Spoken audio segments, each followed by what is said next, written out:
Tender রাউটারের সমস্যা নিয়ে চলে আসছি। ফুল নেট আছে তবুও চলতেছে না। তো আমরা একটা ব্রাউজার ওপেন করে নিলাম, ক্রোম ব্রাউজার সার্চ অপশনে গিয়ে আমরা প্রেস করব 192.168.0.1. এটা সার্চ দিলে কিন্তু আমাদের টেন্ডার রাউটারের যে আইপি অ্যাড্রেসটা থাকে, মানে আমাদের রাউটারের ভিতরে প্রবেশ করার জন্য যে কোডটা দরকার আমরা সেটা পেয়ে যাব।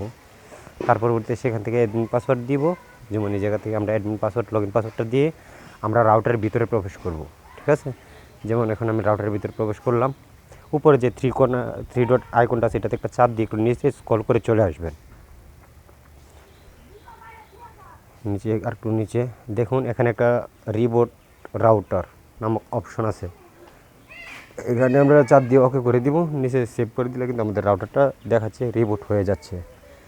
রিবোটিং প্লিজ ওয়েট, মানে আপনার রাউটারটা রিবোট হচ্ছে, কিছুক্ষণ অপেক্ষা করুন। এই কাজটি করলে আপনার রাউটারে যদি আগের নতুনের অবস্থায় যে স্পিডটা ছিল তুলনামূলক কিছু কম থাকে, নেটে ঝামেলা করে, স্লো হয়ে হয়ে আসে, থেমে থেমে যায়, তো এই সমস্যাটা এইভাবে যদি কাজটা করেন এই সমস্যার সমাধান 100% সমাধান হবে। আশা করি ভিডিওটা আপনাদের উপকারে আসবে।